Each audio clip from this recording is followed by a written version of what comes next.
Mungkin selain anak adalah lingkungan di mana saya berada, bertempat tinggal.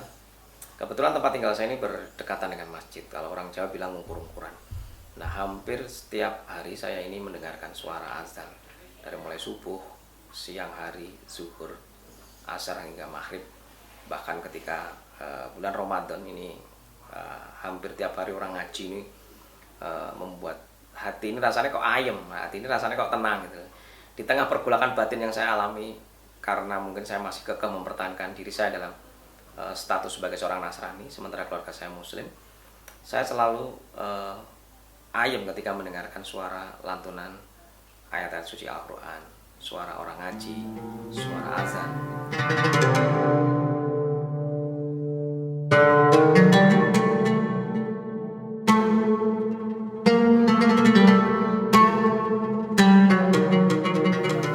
Ya, kalau bicara dari awal kehidupan saya mungkin lebih banyak berada di lingkungan Nasrani, khususnya Katolik. Bapak saya Katolik, ibu saya Katolik, adik-adik saya Katolik.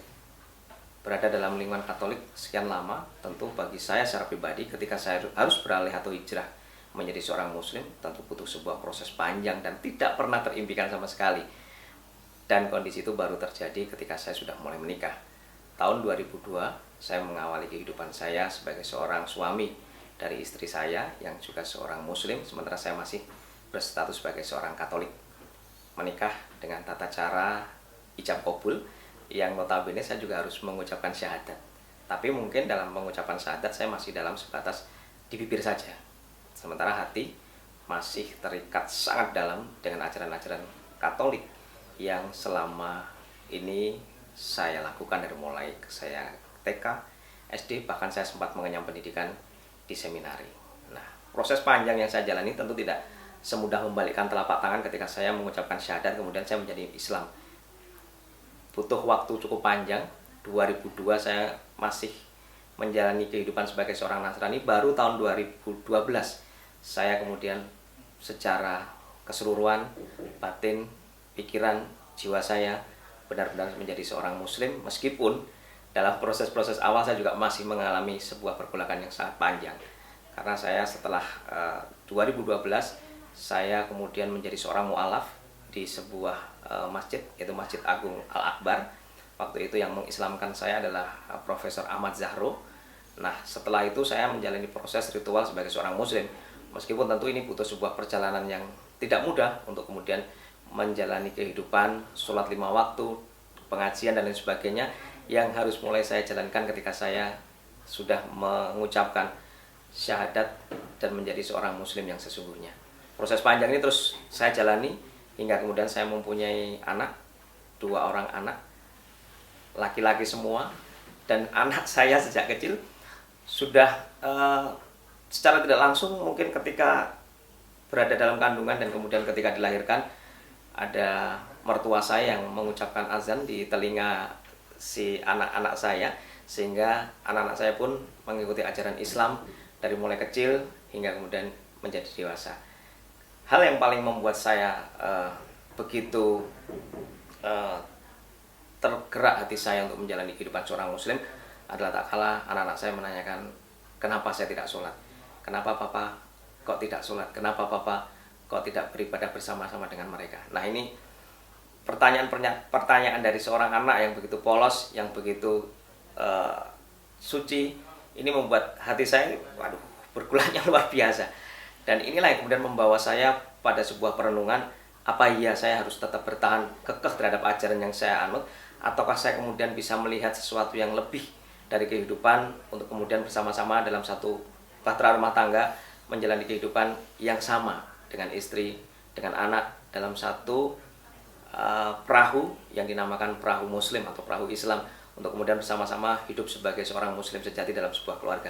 Ini yang kemudian mendorong saya untuk bagaimana kemudian saya secara totalitas menjadi seorang mu'alaf dan menjalani kehidupan seorang Muslim hingga sampai saat ini. Dan tentu ini juga butuh sebuah dukungan dari keluarga juga, ketika orang tua saya juga menyatakan bahwa itu hak kamu untuk kemudian kamu hijrah menjadi seorang Muslim, karena yang utama bagimu adalah bagaimana kamu bisa menjadi seorang kepala rumah tangga yang baik bagi istrimu, bagi anak-anakmu, dan kamu bisa mengajari anak-anakmu kebaikan dengan ajaran agama yang kamu anut. Nah, di sini yang kemudian juga menjadi salah satu penguat saya menjadi seorang muslim untuk menjalani kehidupan bersama dengan istri dan anak-anak saya.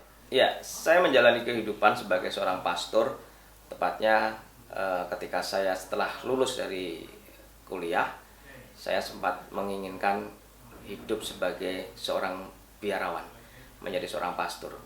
Nah, di sini keinginan saya menjadi seorang pastor bukan semata-mata ingin menjadi pelayan umat, tetapi saya lebih tertarik pada tawaran berbagai beasiswa yang bisa saya dapatkan jika saya menjadi seorang pastor.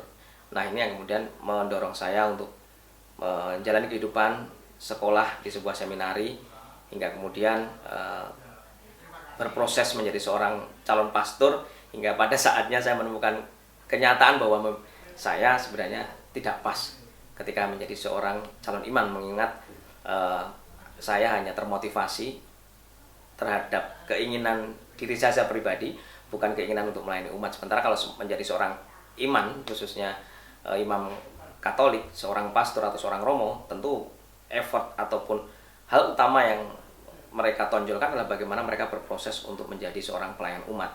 Sementara hal-hal yang bersifat pribadi seperti entah itu harta, entah itu kemudian jabatan ataupun juga pendidikan, itu menjadi yang nomor sekian.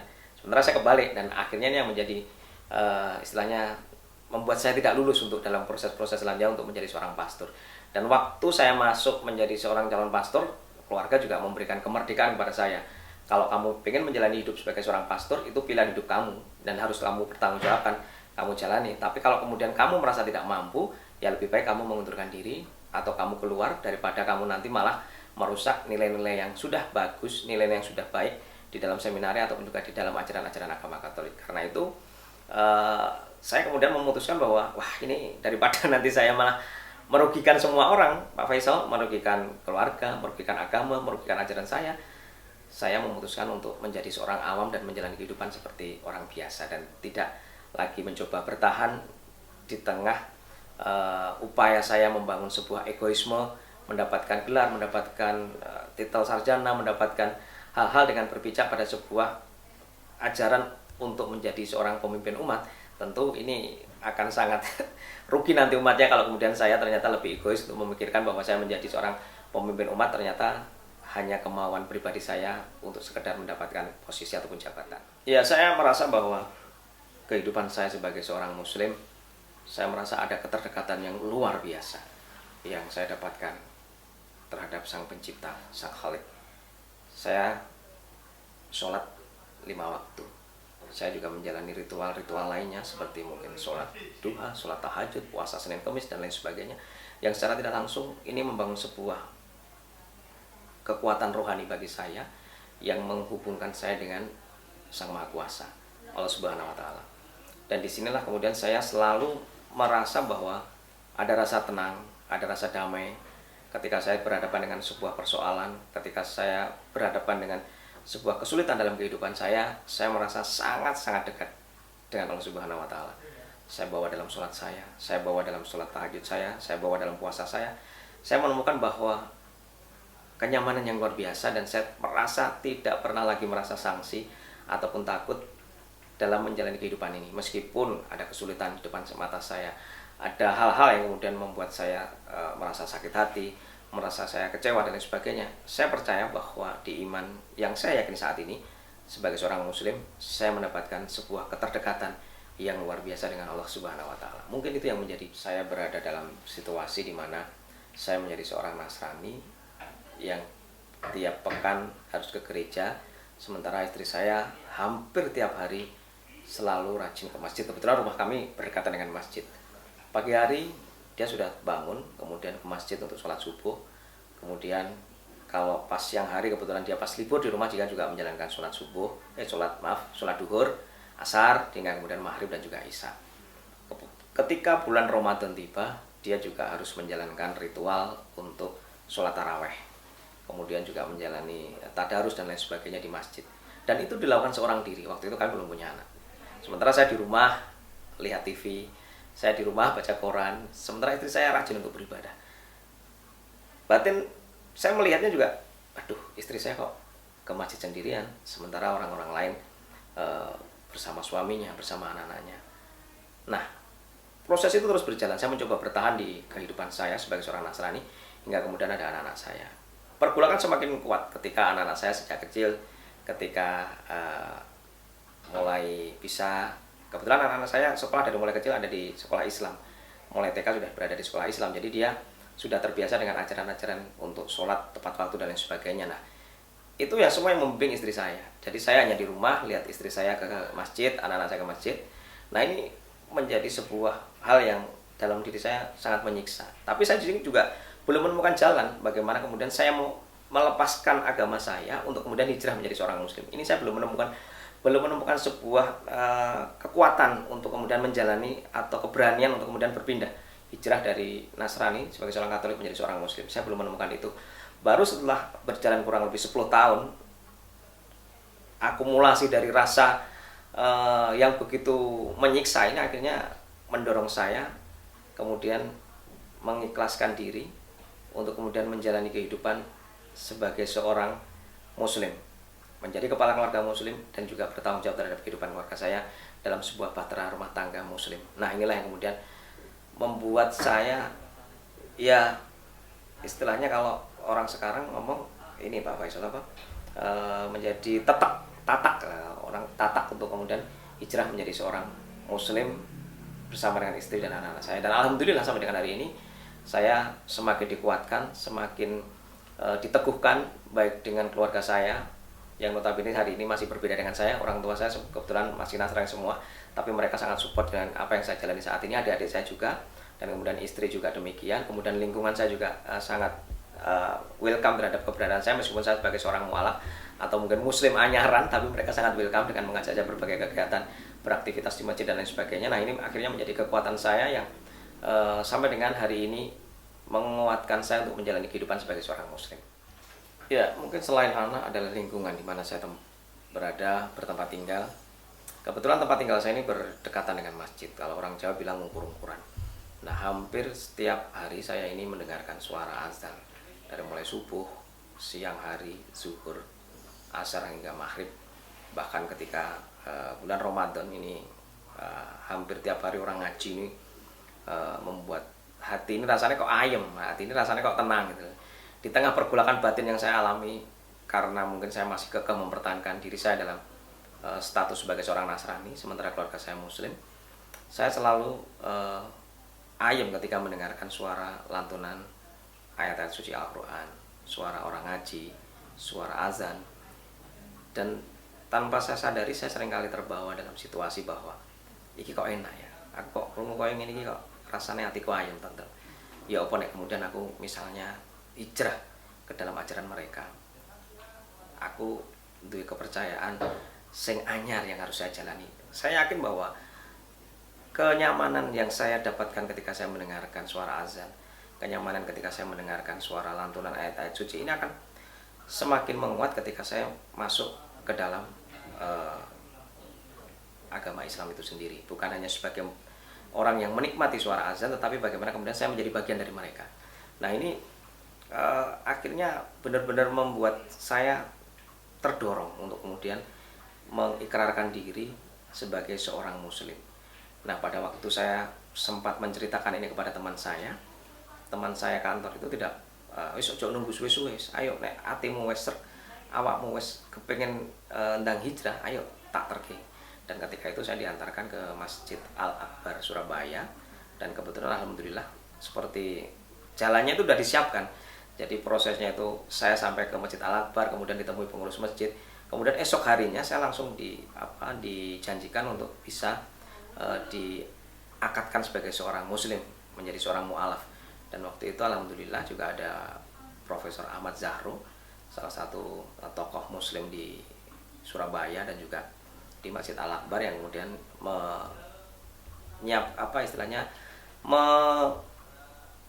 mengiyakan ketika dia untuk membimbing saya menjadi seorang muslim. Dan alhamdulillah berjalan dengan lancar, dan ya mungkin dari doa-doa para jamaah di tempat itu juga akhirnya menguatkan saya untuk menjalani kehidupan sebagai seorang muslim. Mungkin gambarnya mungkin seperti itu, Mas Faisal.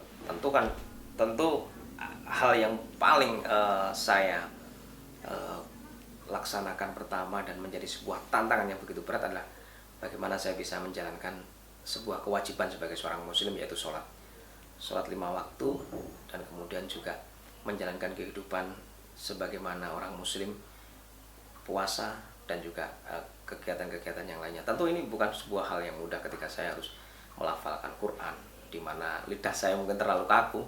Di usia yang sudah tidak muda lagi, saya harus melafalkan Quran dan lain sebagainya, tentu bukan hal yang mudah. Nah, proses-proses ini saya jalani secara ikhlas, dan alhamdulillah saya bisa menjalankannya. Ketika misalnya saya awal-awal ini mengalami kesulitan untuk menjalankan ibadah 5 waktu sholat.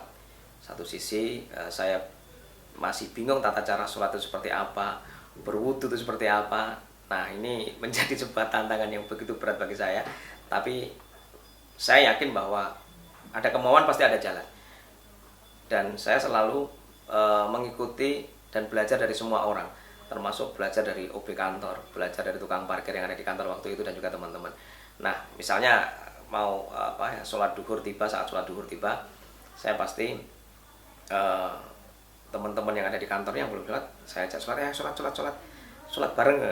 Saya mengikuti mereka, dan saya juga bertanya ke mereka, ya apa caranya wudu, lafal ya apa yang harus diucapkan, dan kemudian sholat dan lain sebagainya. Demikian juga ketika subuh, ketika berada di rumah, tentu saya tidak mungkin mengharapkan istri saya sebagai seorang imam sholat, kan nggak mungkin.